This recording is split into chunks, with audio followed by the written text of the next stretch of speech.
तो फ्रेंड ये है डेनी डेंजोगप्पा जी का घर, जो कि मुंबई के जुहू इलाके पर स्थित है। और ये जुहू इलाका मुंबई का बहुत ही बड़ा पोस्ट इलाका माना जाता है। और यहाँ पर इतना बड़ा आलीशान बंगला होना बहुत ही बड़ी बात होती है। और आज की इस वीडियो में आप सभी को हम डेनी डेंजोगप्पा जी का घर का टूर और उनके बायोग्राफी के बारे में आपको पूरी जानकारी देने वाले हैं। तो आप लोग इस वीडियो में लास्ट तक बने रहिएगा। Hello guys, welcome to my यू13 ब्लॉग में आप सभी का स्वागत करते हैं। आशा करते हैं कि आप लोग भी एकदम ठीक ठाक होंगे। तो अभी हम लोग इस टाइम पे है मुंबई के जुहू इलाके में। तो आज की इस वीडियो में आप सभी को हम दिखाने वाले हैं बॉलीवुड के मशहूर विलन का रोल अदा करने वाले डेनी का घर। जी हाँ फ्रेंड, आज की इस वीडियो में आप सभी को हम डेनी डेंजोगप्पा जी का घर का टूर और उनके बायोग्राफी के बारे में आपको पूरी जानकारी देने वाले हैं। साथ में आप लोग ने सबने बॉलीवुड स्टार के तो सभी के घर देखे होंगे। क्या बॉलीवुड में जो विलन का रोल अदा करते हैं उनका घर कैसा होता है, कितना प्राइस का होता है एंड उनका टोटल नेटवर्थ कितना होता है, हम सब कुछ कवर करके आपको इस ब्लॉग में दिखाने वाले हैं। तो आप लोग इस वीडियो में लास्ट तक बनी रहिएगा। एंड मेरे चैनल में आप लोग नए आए हो तो प्लीज़ चैनल को भी जरूर सब्सक्राइब कर लीजिएगा। तो चलिए ज़्यादा लेट ना करते हुए आपको आगे का व्यू दिखाते हैं। तो फ्रेंड ये जो आप लोग डेनी सर का घर देख रहे हो, ये घर कोई मामूली घर नहीं है। इस घर को बनाने के लिए डेनी जी ने बहुत ही स्ट्रगल किया है। और जब डेनी जी मुंबई आए थे तो मोहन कुमार जो थे, जो बहुत ही बड़े लेखक और यहाँ तक कि फिल्म इंडस्ट्री में काम भी करते थे, उन्होंने कहा था कि तुम क्या फिल्मों में काम करोगे, तुमको तो हम गार्ड की नौकरी दिला देंगे, और मजाक उड़ाया था। अभी वो भी कहानी हम आपको बताएंगे। और डेनी जी जिद कर गए कि जहाँ पर ये घर है इस ज़मीन को डबल कीमत में खरीदने के लिए आखिर हुआ क्या था, सब कुछ अभी हम आपको बताएंगे। तो फ्रेंड आपको बता दें, बहुत ही कम लोगों को पता होगा कि असल जिंदगी में प्रेम और सुकून पसंद डेनी खलनायक नहीं बल्कि एक गायक, चित्रकार और लेखक और संगीतकार भी है। तो देखिए यहाँ पर थोड़ा सा जूम करके इनके घर को दिखा दे। तो देखिए इनका जो घर है वो 3 मंजिला घर है। तो देखिए काफी बेहतरीन लग रहा है। और जुहू में ऐसा घर होना बहुत ही बड़ी बात है, क्योंकि ये घर करोड़ों का है। जी हाँ फ्रेंड, करोड़ों का। तो देखिए इनकी यही हवेली है जिसके लिए इन्होंने यहाँ पर बहुत ही ज्यादा स्ट्रगल किया है। डेनी जी पुणे के फिल्म एंड टेलीविजन संस्था के छात्र भी रहे हैं। डेनी जी पेशावर अभिनेता होने के अलावा बियर फैक्ट्री के मालिक भी है। एक ये सफल व्यवसाय है और ये पर्यावरण संरक्षण भी है। डेनी का जन्म सिक्किम के एक बौद्ध परिवार में 25 फरवरी सन 1948 को हुआ था। इनका जो रियल नाम है वो है सेरिन फिंसो डेंजोगप्पा। डेनी नाम उन्हें पुणे के फिल्म एंड टेलीविजन इंस्टीट्यूट में पढ़ाई के दौरान उनकी सहपाठी अभिनेत्री जया भादुड़ी ने दिया था। डेनी ने सबसे पहले अपने अभिनय करियर की शुरुआत वैसे तो नेपाली फिल्म साइनो से की थी, लेकिन उनकी पहली फिल्म जरूरत 1971 में रिलीज हुई थी। उसके बाद उन्हें गुलजार की फिल्म मेरे अपने में काम मिला। अपनी पहली नकारात्मक भूमिका उन्होंने फिल्म धुंध 1973 में निभाई थी। इस फिल्म ने उन्हें हिंदी फिल्मों में पहचान दिलाई। जो सनी देओल की जो घातक मूवी रिलीज हुई थी उसमें जो खलनायक का रोल अदा किया था, वो किरदार आज भी लोगों को भुलाए नहीं भूलता है। ये जो आप लोग आलीशान घर देख रहे हो यही है हमारे डेनी जी का घर। तो देखिए थोड़ा सा जूम करके आपको सामने का फ्रेंड यहाँ पर खिड़की है उसको भी हम दिखाने की कोशिश कर रहे हैं। तो फ्रेंड डेनी ने हिंदी समेत नेपाली, तेलुगु और तमिल भाषाओं की फिल्मों में काम किया है। तो फ्रेंड आपको बता दें, डेनी की शादी सिक्किम की राजकुमारी गावा से हुई है। वो एक बेटे रिंजिंग और बेटी पेमा के पिता है। आपको बता दें कि डेनी के 2 आलीशान बंगलो है, जो कि एक मुंबई के जुहू में स्थित है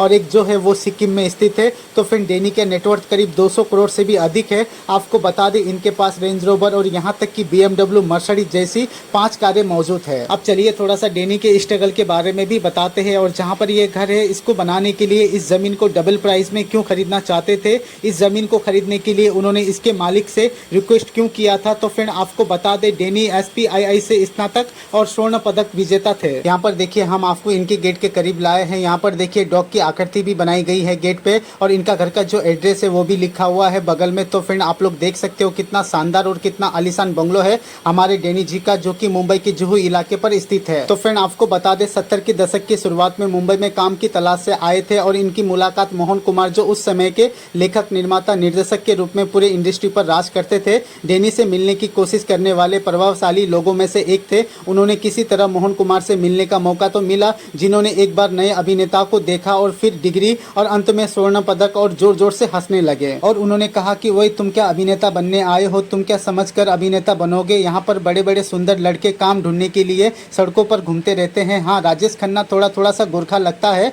लेकिन वो तो पंजाबी है ना, जाओ बेटे जाओ, कोई और काम देखो, अगर कोई भी काम ना मिले तो मेरे पास आ जाना और मैं तुम्हें गार्ड की नौकरी जरूर दिला दूंगा, जिससे 2 वक्त की फ्री रोटी मिल जाएगी, लेकिन 10 घंटे काम करना पड़ेगा। मोहन कुमार ने यह भी कहा कि मेरी बातों का बुरा नहीं मानना, लेकिन यही हकीकत है, कोई पागल ही होगा जो तुम्हें जूनियर आर्टिस्ट का काम देगा। लेकिन ये सब सुनने के बाद डैनी ने अपने गुस्से पर काबू कर लिया था, क्योंकि उन्हें पता था कि जिन लोगों से वो मिलेंगे वो उनके साथ सम्मान अपमानजनक व्यवहार नहीं करेंगे, तौर तरीके से बात करेंगे। लेकिन उसे उस आदमी का एक एक शब्द याद था और कभी कभी वो दिन में भी सोचता और रात को भी सपने देखता। वो जुहू में सबसे अच्छे बंगलों में से एक श्री मोहन कुमार के बंगलों के बगल में ही बंगला बनाने के लिए जिद पर अड़ गया। डैनी को धीरे धीरे काम मिलने लगा, जिससे उसे कुछ अच्छे पैसे मिलने लगे, लेकिन बंगला लेने के बारे में सोचना ही काफी नहीं था। उन्होंने कड़ी मेहनत की और भाग्यशाली थे कि उन्हें उन कंपनियों के साथ काम मिला जिन्होंने उनमें क्षमता के एक एहसास किया। उस समय डैनी जुहू के कलूमल स्टेट में एक बेडरूम अपार्टमेंट में रहते थे, जहां पर कई अन्य छोटे सितारे और बड़ी महिला सुपरस्टार परवीन बॉबी रहती थी।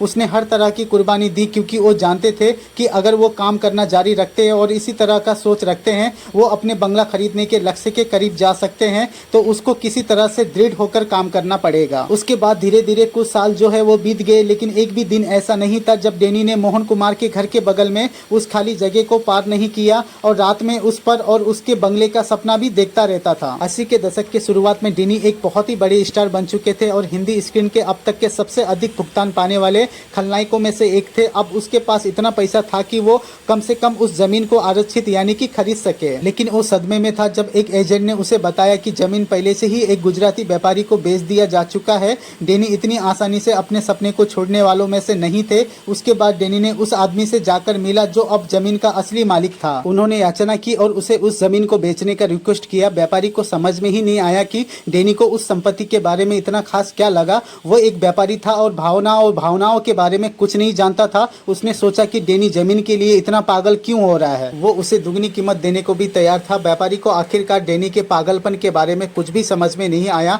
और उसने लास्ट में उसी कीमत पर, जिस कीमत में उसने जमीन को खरीदा था, उसी कीमत में डैनी को बेच दिया। उसने अब ठान लिया था कि अब वो अपने सपनों का बंगला बनाएगा, ऐसा बंगला जिसकी कोई कल्पना भी ना कर सकता हो। उन्होंने मुंबई, सिक्किम, यहाँ तक कि लंदन की बेहतरीन आर्किटेक्चर को हायर किया। उसने उनसे कहा कि वो चाहते हैं कि जिस तरह का बंगला हर कोई बनाते आ रहा है, उससे भी हट के मेरा बंगला होना चाहिए। जी हाँ फ्रेंड, उसके बाद जो आप लोग बंगला देख रहे हो, इसी बंगले को बनाया गया है। आपको बता दें, इस बंगले में स्विमिंग पूल, पीछे अच्छा गार्डन एरिया, लिविंग रूम और डाइनिंग एरिया, बहुत ही बड़ा सब कुछ, यानी कि सारी फैसिलिटी इस घर में देखने को मिलती है। और घर का जो डिजाइन है वो भी काफी बेहतरीन तरीके से किया गया है और लंदन से यानी कि बाहर से मंगाए गए इसमें मार्बल जो है वो सब कुछ यहाँ पर लगाया गया है। तो फ्रेंड, इसी बंगलों में डैनी जी अपने पूरे परिवार के साथ रहते हैं। तो फ्रेंड, अब उनके बायोग्राफी के बारे में जान लेते हैं। डैनी डेंजोगप्पा का जन्म 25 फरवरी 1948 को सिक्किम में एक बौद्ध परिवार में हुआ था। अब वो 74 साल के हो चुके हैं। उन्होंने हिंदी के साथ साथ नेपाली, तमिल, तेलुगु और हॉलीवुड फिल्मों में भी अभिनय कर चुके हैं। आपको बता दें, डैनी सर की पत्नी का नाम गावा डेंजोगप्पा है और इनकी शादी 1990 में हुई थी। डैनी सर की दिल की रानी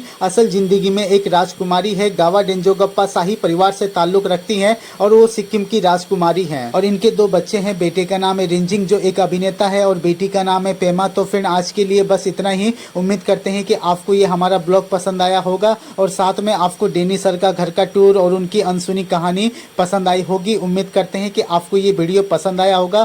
फिर मिलते हैं और एक नई वीडियो के साथ। तब तक के लिए जय हिंद, जय Maharashtra. Okay, bye bye, take care.